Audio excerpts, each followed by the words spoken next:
Eddie Chavez, Ruben Nava, and Jesse Romero. Jesus 911. Good morning, Jesus 911, Virgin Most Powerful Radio. Two-man car, Ruben and Jesse, or Jesse and Ruben, whatever you'd like to. We have a good show today, Jesse. Good morning. How are you? Reporting for duty, sir, on 10-8 for Jesus. The Feast of St. Joseph, Jesse. I'm excited. We need St. Joseph more than ever. Man, Ruben, he is the epitome of a man. I mean, when you look at what a man is supposed to do in this life, lead, protect, and provide the family, he was firing on all cylinders, spiritually and physically. That's right, Jesse. I guess there was some good news that came out today. We had the president announcing there's some drugs that are showing some promise, to keep the virus at bay and kind of get the symptoms to subside a lot more quickly. So that's good news. Yeah, Ruben, you're right. I heard the same thing that, they were thinking, projecting like 6 to 9 months. No, these doctors at the CDC and the people that the president has hired or that are working for him, they're right around the corner from coming up with an antidote. This is surprising everybody because they weren't expecting something for 6 months to a year. That's correct. We have some things that are going on. Police work is dangerous, Jesse, and we're going to be talking about that. Go ahead, Ruben. Yeah, we are. We got our police are on the forefront of this epidemic, and my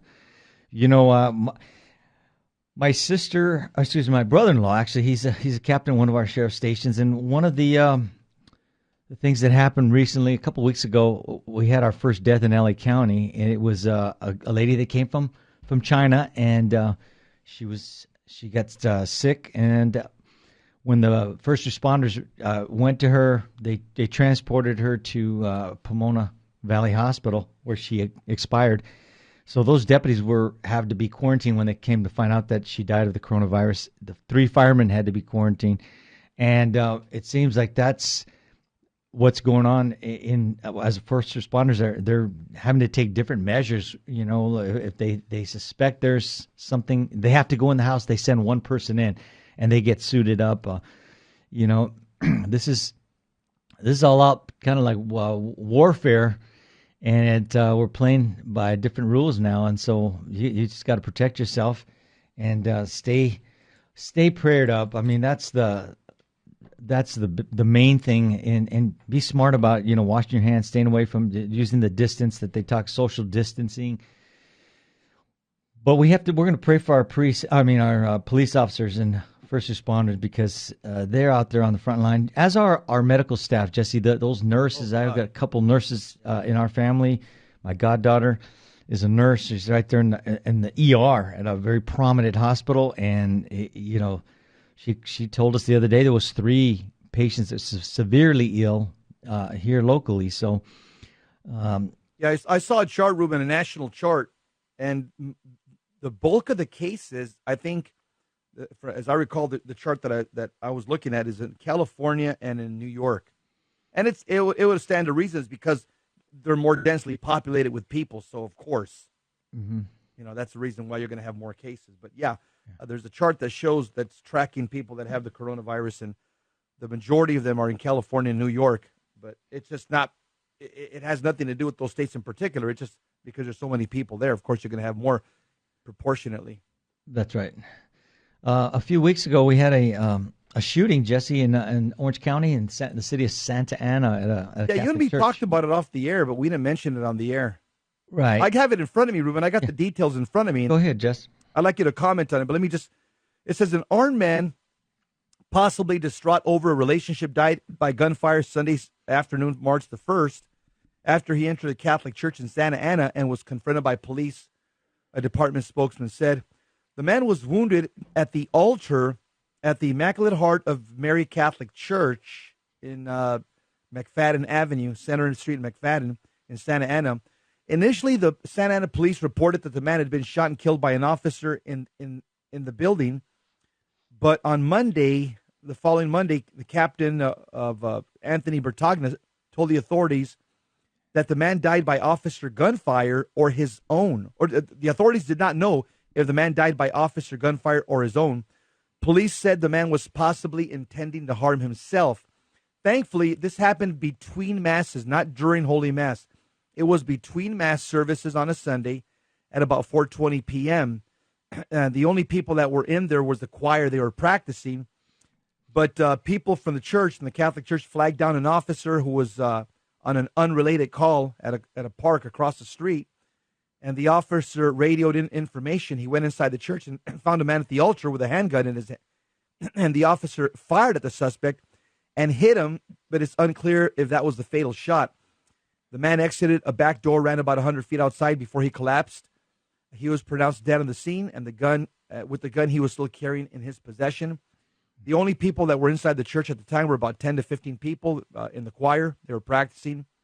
And the spokesman for the Santa Ana Police Department says that he was distraught over a relationship, and we're not sure why he was there at the church. But he wasn't there apparently to do some mass shooting. It was, or at least that's what Santa Ana Police Department says. Yeah, and, Jeff.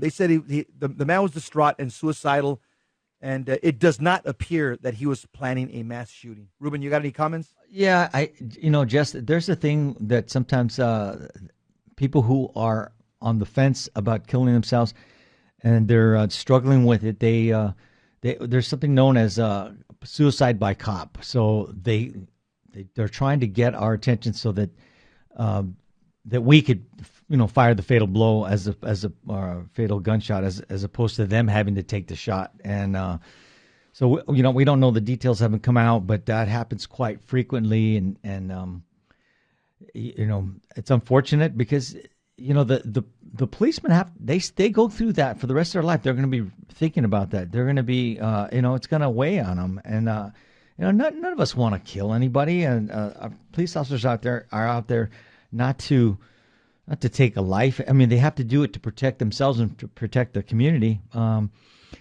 this is it was interesting that he went to a Catholic church, Jess. This guy was probably in conflict. He's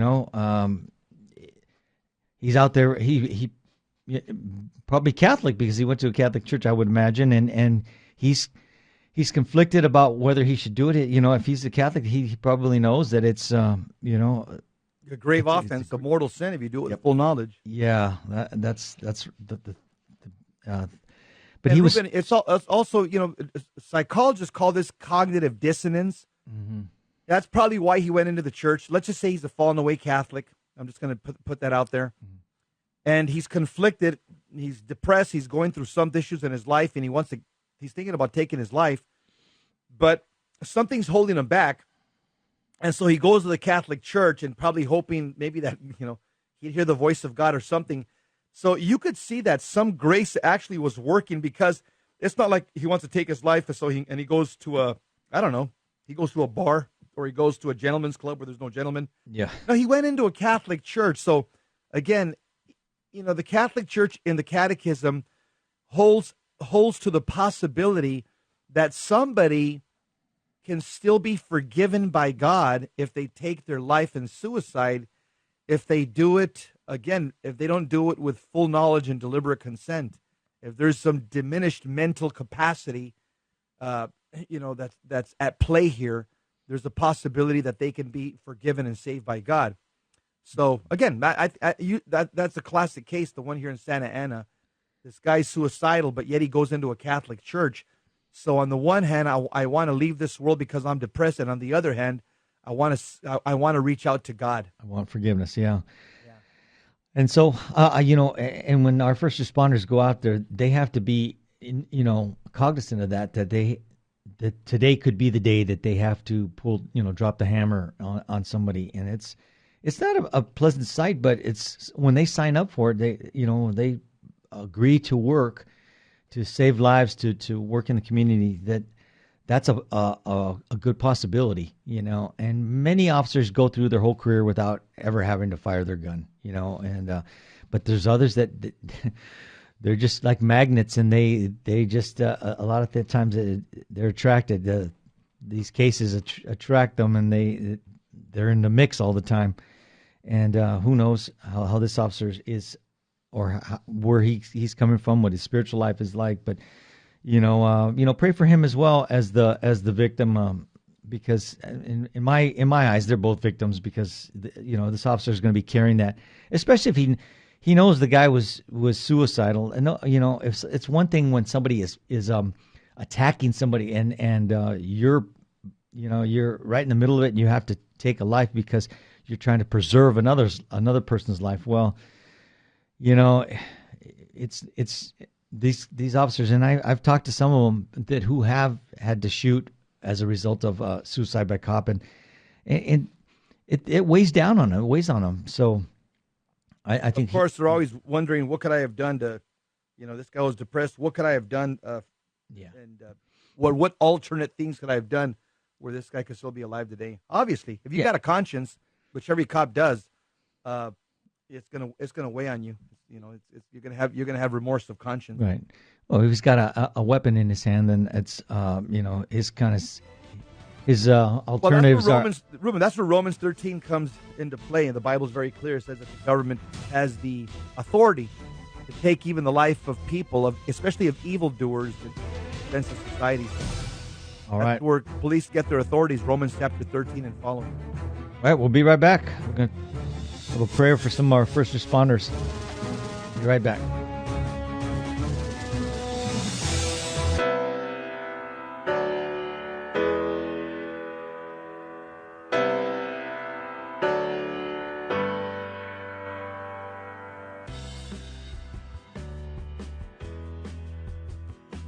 Genesis 1:27 says, God created man in his own image. Male and female he created them. According to Pope St. John the 23rd, it is not true that some human beings are by nature superior and others inferior. All human beings are equal in their natural dignity. May God help us to look upon everyone as a person created in his image and likeness, and treat everyone the same without favoritism or prejudice.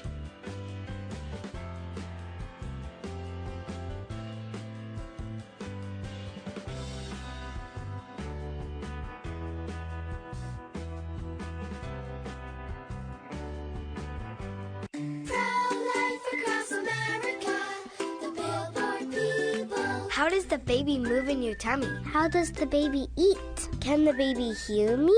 How did the baby get in there? Wow, a pregnancy can sure generate a lot of questions.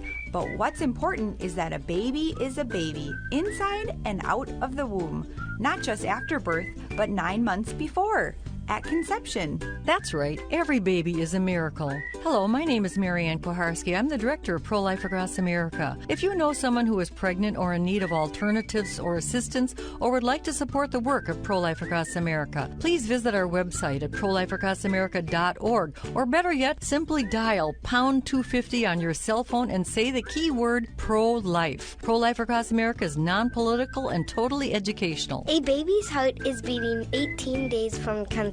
Pro-life across America, the Billboard people. Buying or selling your home or your business property? This is Terry Barber. Real Estate for Life underwrites the Terry and Jesse Show, and they can connect you to one of 900 pro-life real estate agents around the world. And when they receive their referral fee, they will give 80% of it to a pro-life organization. Wow, that's 80%. realestateforlife.org, 877-LIFE, US 1.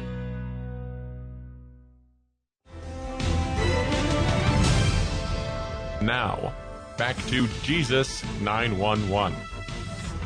If this call is not an emergency, dial 888-526-2151.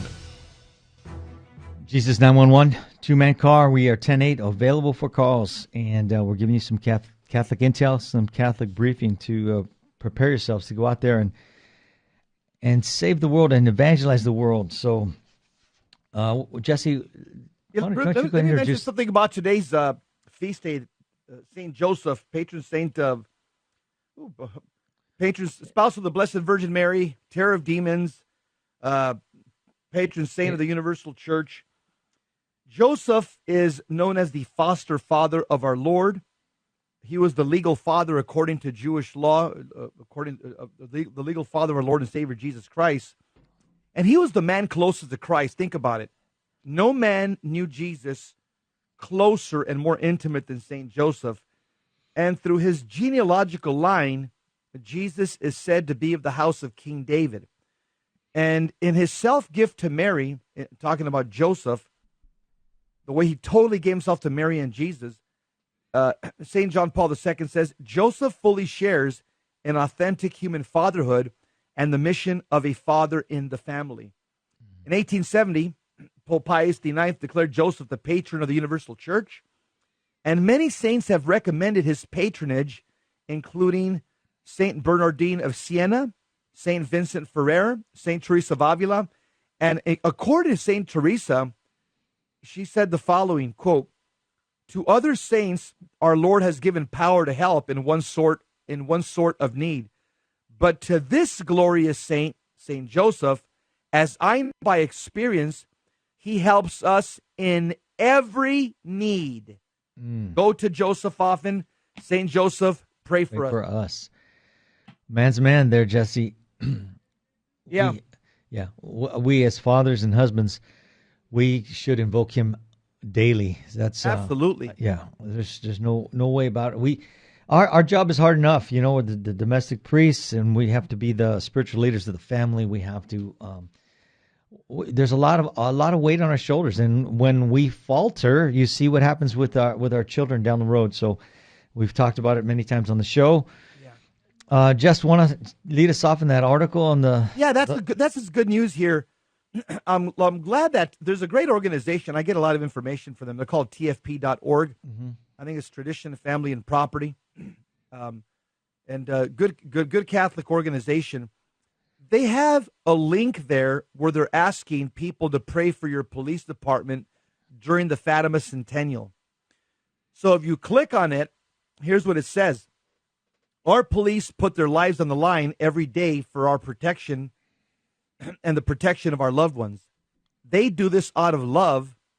They do this out of love of the principles of law and order, and are willing to die for these ideals. Without these types of this heroic sacrifice, our society will fall into chaos and ruin. Police need our prayers, beseeching the most powerful intercession of Our Lady during these trying times when communists have influenced the course of events, pitting them against us in a most unjust and biased way. The leftist narrative seen in the media is that police are unjust and persecuting minorities. However, almost 100% of the investigations exonerate the police, that the media condemns them without a thorough investigation or ruling. Amen. And this could not be more discouraging. Put yourselves in a policeman's shoes and ask if you would continue to put your life in harm's way for the good of society when our liberal politicians rush to judgment without considering facts, dutifully repeated in headlines everywhere. We have to show our solidarity with our police, not only out of Christian charity, but we must fight to maintain the infrastructure of order that is essential to the fabric of our nation. So during this Fatima Centennial, and this happened, by the way, the centennials from 1917 to 2017, your rosaries for our police will also be offered up for the conversion of sinners as part of worldwide Fatima Centennial Prayer of Crusade of Reparation. I know it's not the centennial, but they still put this out again. So I guess they're still asking people to jump in and to pray a rosary for our policemen. And here's the intentions. Prayer Crusade of Reparation, number 1, to increase devotion to Our Lady. Number 2, for the establishment of the reign of the Immaculate Heart of Mary in both spiritual and temporal society. Number 3, for the restoration of good customs both in family and society as an indispensable condition to bring peace to the world. Number 4, to obtain the special protection of the Immaculate Heart of Mary for all those who are being persecuted expelled from their homes, abused, and martyred for their Catholic faith in many parts of the world. And 5, for the conversion of sinners and for the salvation of souls. Amen. And there's actually a prayer here for policemen right here on their website. Let me read it, Jess. Yeah. Okay. In the name of the Father, Son, Holy Ghost, amen. A police officer's prayer to St. Michael. St. Michael, heaven's glorious commissioner of police, who once so neatly and successfully cleared God's premises of all its undesirables, look with kindly and professional eyes on your earthly force. Give us cool heads, stout hearts, and uncanny flair for investigation and wise judgment. Make us the terror of burglars, the friend of children and law-abiding citizens, kind to strangers, polite to boors, strict with law breakers, and impervious to temptations. You know, St. Michael, from your own experiences with the devil, that the police officer's lot on earth is not always a happy one, but your sense of duty that so pleased God, your hard knocks that so surprised the devil, and your angelic self-control give us inspiration. And when we lay down our nightsticks, enroll us in your heavenly force, where we will be as proud to guard the throne of God as we have been to guard the city of all the people. Amen. Amen. Wow, there's a lot of virtues in there that you're asking for. You know, being able to be impervious. That's a beautiful prayer. Impervious to temptations. You know, there's. Remember in the academy they would say, you know, everybody has their price. You know, and what's your price? You know, people, you just can't be bought. They made us think about, you know, temptation and taking a bribe or you know, potentially, you know, breaking the cardinal rule of taking someone else's property. And you know, that we know. I know that I put it out there like, man, there's no way. We answer to God. You know, God sees everything we do. So, you know, we're not in it for ourselves. Many of us, we did that because we wanted to do good in society. And we have to remember John 15:5 when Jesus says, I am the vine and you are the branches. He who abides in me and I in him, you know, he bears much fruit. For apart from me, you can do nothing. You know, that is such a strong verse for our first responders. You know, apart from me, you can do nothing. You know, and in police work, you know, a good officer knows that he can never let us become complacent. You know, you're out there on the front lines. You know, you can't let your guard down, forget about where you're at or what you're doing, and you never lose sight of the danger or underestimate your enemy. Otherwise, you know, there's a good chance you can get hurt or killed. You can become, you know, a casualty. So for this reason, you know, I've always preached, if you stay ready, you don't have to get ready. And this means being proficient in your equipment. It means your equipment's in good working order. You know, one's constantly training his mind, his body, as well as, you know, doing tactical training so he can be better prepared for the day he's tested. And so in the spiritual life, you know, 1 Peter 5:8 says, be sober and watch, because your adversary, the devil, as a roaring lion, goeth about seeking who he may devour. So if you allow yourself to give in to temptation, to, you know, consent to mortal sin, and lo and behold, this is the day that God predestined for your exit interview, you know, also known as the general judgment. Without the opportunity to confess your sins, you will lose your soul. So if you keep yourself ready and in a state of grace, you will not need to get ready, you know. And as you see, the churches are shut down. If you needed to get to confession right now, it'd be pretty tough to do. So, you know, remember that most people die the way they live. You know, if you live your life always in a state of mortal sin, what makes you think you're going to have the opportunity for a deathbed repentance? So keep yourself clean and always stay ready. Ruben, also one thing, just right now that the churches are closed again, we've never been through such a time like this right now. Everybody should be doing a spiritual communion with Jesus every day. This is a prayer taught to us by Saint Alphonsus Maria de Ligori. Yes, it's an old prayer. It's just, you know, it goes back hundreds of years, and it's a prayer for people. If you can't receive the Holy Eucharist today, you say a spiritual communion prayer, and this way you unite yourself with our Lord. And it's that prayer that you see that comes out when you watch the EWT in the Mass, and you hear Mother Angelica or one of the priests say, if you can't come to Holy Communion today, and they lead you through it. So I'm just going to share with the audience right now in the name of the Father, Son, and the Holy Ghost. Amen. Amen. My Jesus, I believe that thou art present in the most blessed sacrament. I love thee above all things, and I desire to possess thee within my soul. Since I am unable now to receive thee sacramentally, come at least spiritually into my heart. I embrace these being already there, and I unite myself wholly and entirely to thee. Amen. In the name of the Father, Son, and the Holy Ghost. Amen. Amen. We've been talking about policemen. My favorite lecture in the academy, I still remember, it was by Lieutenant, I forget his name right now. It was on officer survival. I think it was also Roy Burns, a mutual friend of ours. Mm-hmm. It was on officer survival. And I remember the 7 principles they talked about that get cops killed. They said, number 1, lack of prior planning. 2, position of advantage. 3, lack of communication. 4, not watching the danger signs. 5, splitting up with your partner. 6, bad tactics. 7, non-familiarity with your equipment. All of that applies to a Catholic man. Okay, that's right. If you want Catholic men that fall into mortal sin and that fall into, again, just into being seduced by the devil, it's number 1 because they have no prior planning. They're not because they're not practicing their Catholic faith. When temptation comes, there's no prior planning. Number 2, they give the devil and temptation a position of advantage by putting themselves in very, very bad situations and hanging around with very bad people. Number 3, communication. Well, they're not communicating with God. If you're not communicating with God, there's no strength there in your interior life. Number 4, danger signs. A Catholic man who falls into sin, they didn't watch the danger signs. They're all around us. And you're saying, I could go in a gentleman's club. I could drink a 6-pack with the guys after work. No, you can't. You're not watching the danger signs. Number 5, don't split up. Yeah, don't split up from God. Don't split up from your devotions. Don't split up from your daily prayers. That's right. Don't split up from your rosary. You start splitting up from those things, you're gonna be fodder for the devil. Number 6, tactics. Catholic that falls into sin, just like a cop that gets killed on the street. Tactical. Are you doing the things that you should do, living according to your state in life? Those are the tactics. And number 7, on officer survival, Catholics that cops that get injured or killed lack familiarity with their equipment. Well, guess what?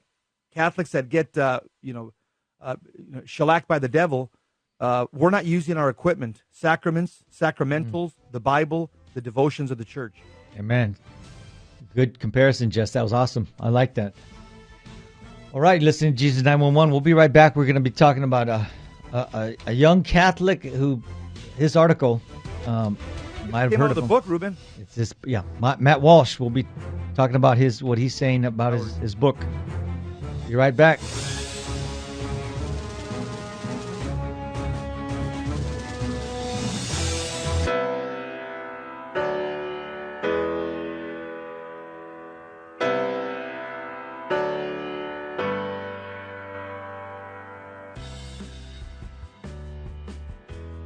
Help the Helpless, a Minnesota St. Paul nonprofit organization chaired by Father of Tyr and volunteers, is humbly asking you for your kind support to help the poor and the handicapped children in India and Ecuador. Through financial support from the Help of the Helpless benefactors, the children are provided with clothing, food, education, shelter, and the teachings of the Catholic Church. The mission is to help children thrive and become self-sufficient young adults leading productive lives. We also provide aid to poor families in Ecuador with food baskets, medicines, medical assistance, and help with funeral needs for the deceased. The work in India is done by Father Antonio's organization, St. Mary's. In Ecuador, the work is being done by the Servant Sisters of the Home of Mother. You can call us at 877-762-8857. To learn more, please visit our website, www.helpthehelpless.org. God bless you.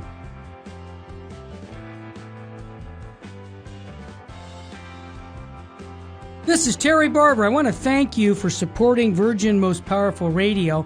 And here's an easy way to support us by going to smile.amazon.com and type in Catholic Resource Center or Virgin Most Powerful Radio.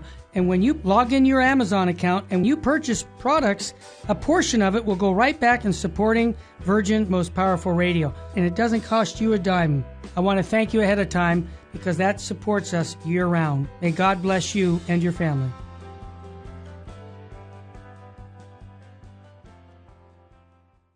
Buying or selling your home or your business property? This is Terry Barber. Real Estate for Life underwrites the Terry and Jesse Show.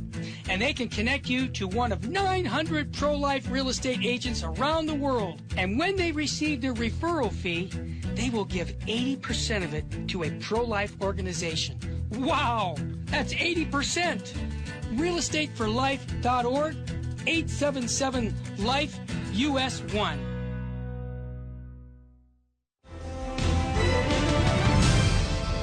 Now, back to Jesus 911. If this call is not an emergency, dial 888-526-2151.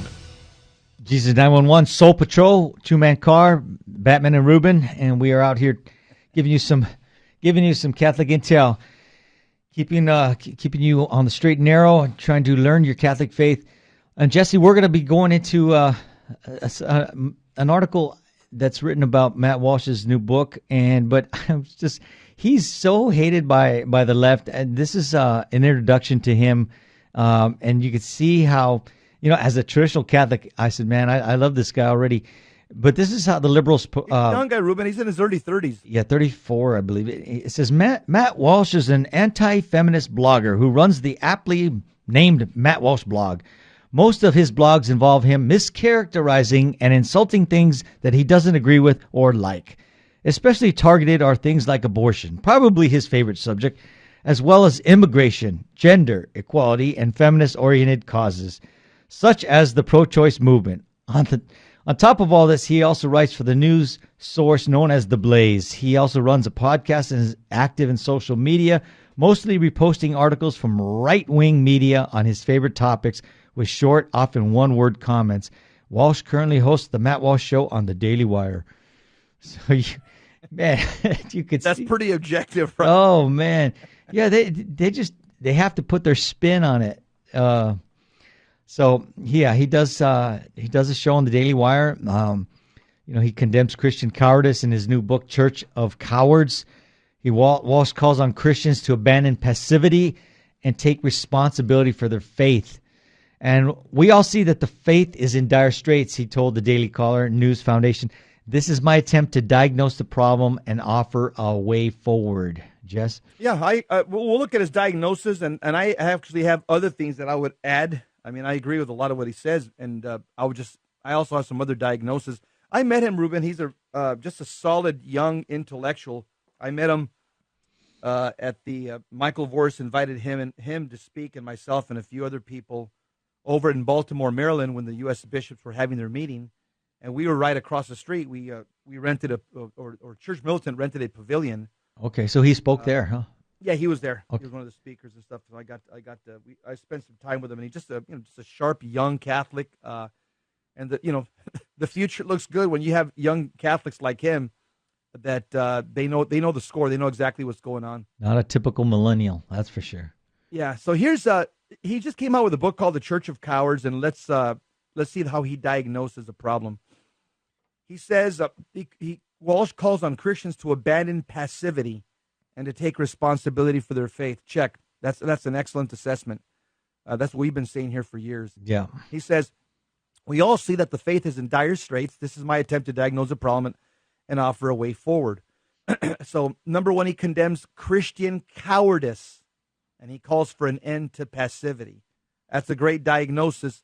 That reminds me, in fact, there's many popes that have actually said something similar. I'm thinking about Pope St. Pius X. He says, all the evils of the world are due to lukewarm Catholics. And Pope Pius or Pope Leo XIII said, for nothing emboldens the wicked so greatly as the lack of courage on the part of the good. So Matt Walsh is tracking with two great popes with that statement right there. He also says, we see that the faith is in dire straits. He says, Walsh argues in the Church of Cowards that the fundamental problem facing Christians today is the collapse of faith in the West, a collapse of faith driven by complacency among the faithful and cowardice of church leaders. He's exactly right again, and he's he's tracking here with another saint, Saint Pius X. Here's what he says. All the strength of Satan's reign is due to the easygoing weakness of Catholics. And also Our Lady of Good Success says about the biggest danger that we're going to be facing in the 20th century, she says, is people will be blinded by self-love and not realize that they're falling into lukewarmness. And she calls lukewarmness that immense evil, which in religious houses destroys their fervor, destroys their virtue, and it destroys their childlike faith. Matt Walsh, another thing that he said, Pat Buchanan actually wrote a book called The Death of the West. So he's using language here that Another Pat Catholic, Buchanan, an old conservative Republican, has been talking about this for years. By the way, Pat Buchanan is a trad, Ruben, in case you're wondering. Well, I didn't have any doubt. Yeah. And he also says, Matt Walsh says in the article, he offers the image of heathens arriving in the shores of the U.S., prepared to mortar Christians, but these heathens became confused at the lack of Christianity they find. Oh, shit. And who do you think he's talking about there, Jesse? He's talking about us, I guess, here in America. So he's basically giving this anecdotal story that if heathens would come to America right now, To martyr the looking to kill us, they wouldn't find Christianity in the shores of America. Oh, That's what he's saying. That's an indictment upon America. Yeah, it is. It reminds me of what Venerable Fulton Sheen said in 1972, says, who's going to save our church? Not our bishops, not our priests, not our religious. It's up to you, the people, the laity. You have the minds, the eyes, the ears to save the church. Your mission is to see that your priests act like priests, your bishops act like bishops, and your religious act like religious. And then I'm going to add this, we, the laity, we need to act like the soldiers for Christ that we became by virtue of our communion, our confirmation. And we need to be holy, which means set apart. And so that we need to lead by example so that our prayers are efficacious. You don't want to, let's say that Catholicism becomes outlawed and they come to your house to check and see. You don't want to not let them find any evidence. I'm saying, hey, man, come on in. Look I'm Catholic. Take me. I got 75 statues in my house. And is there going to be evidence to convict you, Jesse, if they came looking for you, if they outlawed Christianity? Anyway. Ruben, here's what I've actually read, and it makes sense to me, that in some way, shape, or form, the earth movers, that cabal of billionaires, the globalists, the globalists, people called the Illuminati, whatever you want to call them, those people that have this they want to push this one world government, the elites. Yeah. A lot of what could be happening right now is they just wanted to see the reaction of the church, and what they got is they sense weakness. In other words, they told the church, shut down your churches, tell all your Catholics to stay home, and the leaders did exactly what they were told, lock, stock, and barrel. Right. I mean, it's like when about it. If there's this huge cabal of Marxist, socialist, globalists that want to see if the church would fight back or react, we failed the test this time around. Jesse, remember in the academy when they give us like officer safety tips? If they tell you, remember, if somebody has a gun on you and they're telling you, or a gun on your partner and they're telling you to drop your weapon, you never give up your gun, because then both of you are going to be dead. Our church can't give up their weapons. They can't give up, the holy sacrifice of the Mass. Yeah, that's the greatest weapon we have, and we've just laid down and just okay, come on in. That's what I'm saying, Ruben. This could be a test run. Oh my God. You know what I'm saying? Well, Jesus said, when I come back, will I find any faith on earth? Right now, if the saints came back walking around, they'd be looking at all the empty churches. What's going on? Where's the holy sacrifice of the Mass? Right. Where is it? Ruben, there's a famous book that came out back in 1979. I read it years ago. It was written by Monsignor George Kelly, and it's called The Battle for the American Church. And I remember that one phrase in that church that jumps out at me. Monsignor Kelly says that there's a guerrilla type warfare going inside the American church right now. And Monsignor Kelly said, the Catholic Church goes where its leaders take it. Think about that. The Catholic Church goes where its leaders take it. I'm going to interpret that. That means to me, if you got weak leadership, that's going to breed a weak church. If you have strong leadership, that's going to breed a strong church. That's what that tells me. Yeah, that's true. And even in law enforcement, you the leaders, or in the military, our leaders are going to take us. We're either going to follow him or we're going to see that he's weak, and we're not going to do what we're asked of us, because we don't have respect for that person leading us. And in this case, our leadership is very watered down. They're very lukewarm, and they're not teaching things that have been taught forever. From the beginning of time. Let's get back to this. It says, if this is Christianity, it's far too weak, self-centered, and effeminate to make killing its adherents worth it, he writes. That's right. So he's talking about us men are effeminate. And these people that are coming to martyr us, they're thinking it's not even worth it. To these guys, man, they've already, the battle's over already. We're just going to take them, hostage, or take them, and say they unsheathed their swords only to discover that what they came to kill was already dead. Wow, that's us. That's an indictment. He writes of the anecdotal heathens. They had traveled all that way to persecute a corpse. Ooh, I love that. And who are the, we all know who the anecdotal heathens are that are coming to persecute us. They invaded Europe, and it's out of control over there right now. The writer warns that the nuclear family is in disarray in the United States, citing the rise of pornography, the lack of stable family units, the celebration of divorce, the explicit sex education, and the enthusiasm of abortion providers.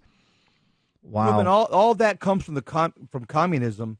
When you read the Communist Manifesto and stuff, you see that this is all the agenda of communism. They're trying to promote communism they're trying to insert it into the veins of this country. And you see Bernie Sanders, he's not even a socialist at this point. When you hear him talk and all the network of people that he hangs around with, he's a communist. Straight out communist. That's right. You're listening to Jesus 911. We'll be right back. We're going to finish up on this article. You stay ready. You don't have to get ready.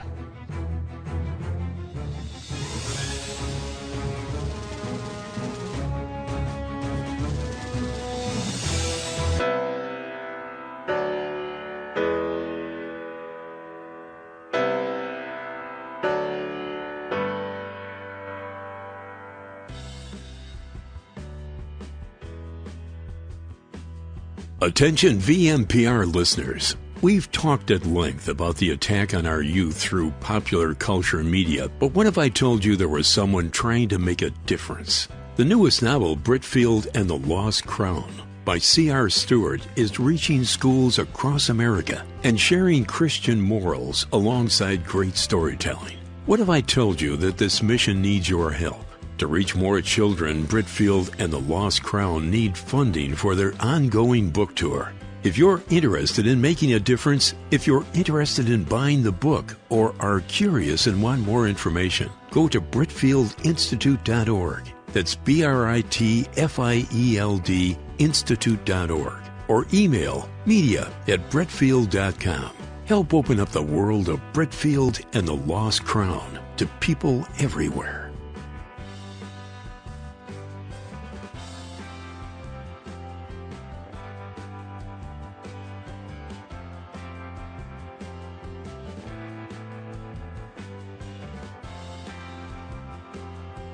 In 1 Corinthians 13:13, St. Paul says, "So there abide faith, hope, and love, these three." According to St. Ignatius of Antioch, faith is the beginning and love is the end. And God is the two of them brought into unity. Then comes everything else that makes up a Christian. May God grant that we may attain all the virtues that make for authentic followers of His Son.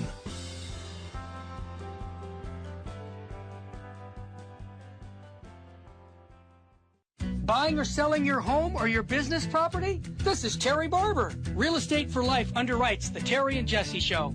And they can connect you to one of 900 pro-life real estate agents around the world. And when they receive their referral fee, they will give 80% of it to a pro-life organization.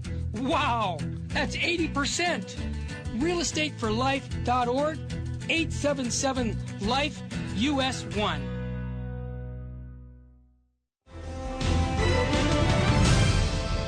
Now, back to Jesus 911. If this call is not an emergency, dial 888-526-2151. Jesus 911, we are back. Two-man car. We're talking about an article. Actually, it's a book by Matt Walsh. He condemns Christian cowardice and passivity in this new book of his. We're kind of going through this article and then commenting. Jesse, we left off. Hard-hitting guy, Ruben. He's the young guy, but he's just kind of fed up. You could see that he's not being PC at all. He's not pulling any punches, and he's calling out the problems the way somebody should call them out. And that's good to see that. I mean, this guy's got a strong voice amongst young people, especially. He's got a big following. I just wish that that would be coming from the pulpit. You know, a priest like that or a bishop like that that's speaking out like that. Oh my gosh, we would follow him to the ends of the earth. Man, if you're right, Ruben, yeah. we would follow these a priest or a bishop like that to a gas chamber. Right. You know what I'm saying? Yeah. Could you imagine if the bishops they all came out and they were doing Eucharistic processions, adoration, and processions all across the nation, like what used to be done. Yeah, you during saw times of pestilence and plague. I saw the Italian Air Force. They were flying with priests up there, holding the Blessed Sacrament and a monstrance, flying over the country, blessing the land. What would happen if our priests came out here and they went out there and they just started marching and praying for people? And I don't remember where it was, but I saw a priest was sitting in a parking lot and he was having drive-up confessions. Yeah, Ruben, there are some priests right now that are doing stuff that's pretty heroic. And I saw another bishop or a priest in a helicopter flying around his city with the Blessed Sacrament to the monstrance praying. So there are some out there that are luminaries that they get it. They're not staying at home, watching TV and saying, okay, I'll just wait till, the CDC says that we can go back to normal. No, there's some people that are displaying heroic virtue. And by the way, when somebody becomes canonized a saint in the Catholic Church, that's what has to be demonstrated. It's called heroic virtue. And right now we're seeing it in some of these priests and bishops around the country, but I'd like to see a lot more of it. And remember the great statesman Sir Edmund Burke, what he stated: the only thing necessary for the triumph of evil is for good men to do nothing. And Jesus said, you're the salt of the earth, but if that salt has lost its taste, how can its saltiness be restored? So it's no longer good for anything, but it's thrown out and trampled underfoot. You are the light of the world. A city built on a hill cannot be hid. Matthew 5:13 and 14. We have to be that light to the world. We can't. If our priests aren't doing it, man, we've got to be out there proclaiming the good news and giving people hope in this time of panic and madness out there. And we can't, as leaders, we can't be out there speaking like the followers. We need to have a different voice so that they can hear us, and our priests and bishops as well. Our people, they have to speak differently to the faithful. Yeah, I don't want to hear from my bishops or cardinals, wash your hands. Okay, I could get that from the president or the CDC. That's right. I expect them to tell me something like, put your total trust in Jesus Christ. Do not be afraid. He's the King of Kings and Lord of Lords. His kingdom will last forever. We are Catholics first, Americans second. Lift high the cross of Christ in your house. Let the love of Jesus burn in your house, in your hearts. Don't be afraid. Share your faith with people right now in a time of need. That's what I'm expecting to hear from my bishops and leaders. Not wash your hands and maintain, what's it called, social distancing. Yeah. I don't want to hear that from them. It's disgusting. Well, that's just as bad as, when they're talking about global warming from the Vatican, and how the United Nations is going to save us. So that's horrible. Going back to the article, it says that it says that they need to. I think there's a balance to be found between withdrawing from the world and being overexposed to it. He explained, when it comes to our kids, our job is to prepare them, equip them to be warriors for Christ.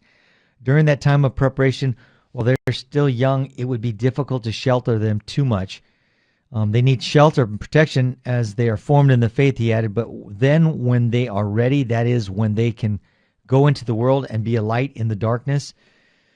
And so one solution to Christian cowardice is for churches to call their flocks to deeper and more authentic faith. That's what he told the DCNF. Yeah, the people want authentic Catholicism, and this watered down kumbaya Catholicism, it's only going to take you so far. And you see people walking away; they leave it because they become, middle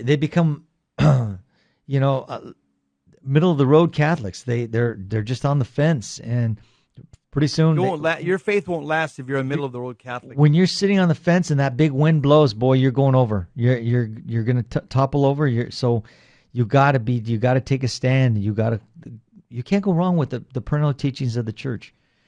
Yeah. So what we're called to do right now at a time as this, I would say, especially there's a lot of time now because you're at home and we're all practicing, as the government says, social distancing. That's right. Study your faith.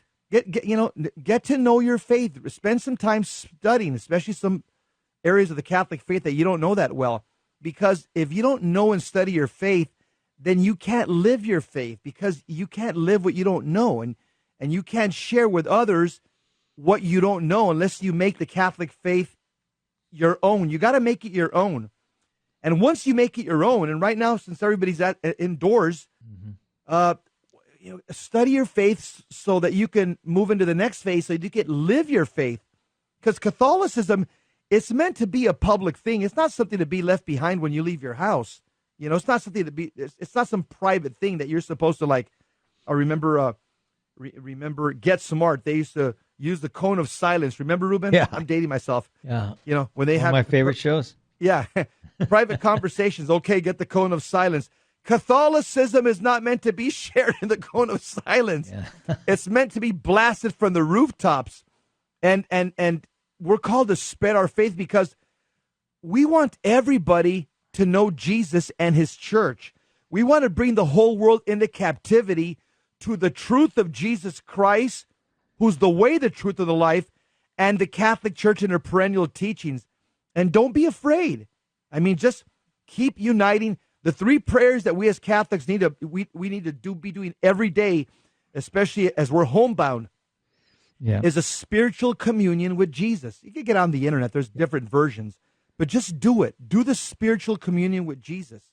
Yeah. And the second one is Psalm 91. Psalm 91 is a prayer to protect you from demons, from pestilence and plague. It's an old prayer of exorcism and protection to protect you from demons, from pestilence, and from plague. And the third thing that I would recommend also to add you have more time to pray right now, is add the St. Patrick's breastplate prayer. That's also a prayer written by St. Patrick 1,600 years ago to help us from pestilence and plagues and epidemics and the diabolical, because all this just may be come from the diabolical as well. And so, again, use this time to bone up on your faith, to enter into deeper prayer life, and to spread your Catholic faith, because there's people out there that are hurting. Yeah. Matt Walsh, he says that, he warns that these figures, they do tremendous harm through the confusion they cause. He talks about Catholic theologians that pointed out that some prominent Christian and Catholic figures, such as Jesuit priest Father James Martin, carefully preach messages that come very close to contradicting the church teaching. And I say they do contradict church teaching. He says, the harm they do is tremendous, especially when you consider how confused many Christians already are in regards to basic Christian doctrine. And he says, what we need from Christian leaders is clarity most of all. We need them to point the way to good doctrine and true faith. Instead, we have men like James Martin exploiting the confusion for his own ideological ends. And, we talked in this article about sins of impurity. Well, St. Alphonsus Marie Ligori, speaking of sin and impurity, which has only increased in the world since his day, he says, "But you must know that the most horrible chastisements with which God has ever visited the earth have been drawn down by this vice." St. Jerome says that this is the only sin of which we read that it caused God to repent of having made man. For all flesh had become corrupted, Genesis 6:6-12. And so it is. St. Jerome says that there is no sin which God punishes so vigorously, even upon earth, as this. He once sent fire from heaven upon 5 cities and consumed all their inhabitants for this sin, Sodom and Gomorrah, Genesis 18:19. Principally on account of this sin did God destroy mankind, with the exception of 8 persons by the flood. It is a sin which God punishes not only in the other life, but in this also. Because says God, who have forgotten me and have turned their back upon me, for a miserable pleasure of the flesh, I am resolved that even in this life you shall pay the price of your wickedness. Ezekiel 23:35. That's pretty harsh, man. This is what's. I honestly believe, this is a scourger, like we talked about on the last show, that God's permissive will. It's either His direct will or permissive will, but that is the will of God. Without doubt, He's allowing it. Yeah, He's allowing it, or He's directing it. And that's what you see in salvation history. Pestilences, plagues, diseases like this are either directly willed by God to bring people back to repentance, or permitted by God to bring people back to repentance. So the question is, don't get discouraged, okay? Don't get discouraged. Just remember, as St. Padre Pio says, pray, hope, and don't worry. Worry is useless. God is merciful, and God will hear your prayer. And I'll tell you, we're going to see the victory. We're all going to see the victory. And speaking of victory, there's an old Catholic acclamation that goes like this. When Catholics win a war in the Middle Ages, in the Crusades, they'd march back into the city and they would say, Christus vincit, Christus reinat, Christus imperat, which means Christ conquers, Christ reigns, Christ commands. We will see the defeat of this and everything else. And we will see the second coming of Christ one day, and we will all sing that royal praise all together one day. Christ conquers, Christ commands, and Christ reigns. Ruben? Yep. Pray your rosary daily. I mean, double up on your rosary, I would say. One in the morning, one at night. And, I heard... We got time in our hands. We got time. Yeah, and like Jesse said yesterday on your show, Jesse, you were talking with Dan Schneider about doing the Angelus 3 times a day, 6, noon, and 6. And that was a good story, a powerful explanation that Dan gave yesterday. So let's just put it into action. You've got your marching orders. Let's do it, man. Let's stay on top of this and be that light to a fallen world. Yes. If you're breathing and you've got 2 legs, you're called to holiness. And I don't care if you're 5 or 105. God chose you from all eternity to live at a time like this. Go out and evangelize. Up next, Jerry Machuda, Hands-On Apologetics, in the dojo with Big Gary. And we'll see you next time. Live in a state of grace. Don't live in a state of mortal sin. St. Joseph, Terra Demus, pray for us. For us. In nomine Patri, Filii, et Spiritui Sancti. Amen. 10-7 out. We're out.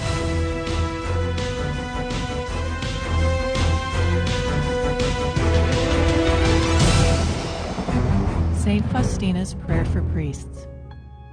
O my Jesus, I beg thee on behalf of the whole Church, grant it love and the light of thy Spirit, and give power to the words of priests, so that hardened hearts might be brought to repentance and return to thee, O Lord.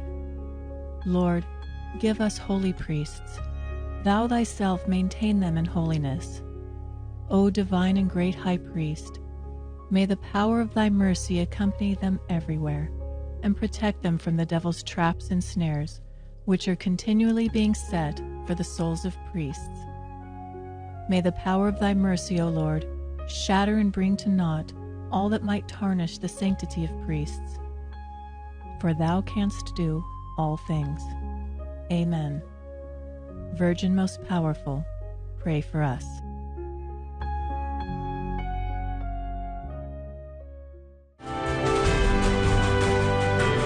Virgin Most Powerful Radio, sharing the gospel with clarity and charity.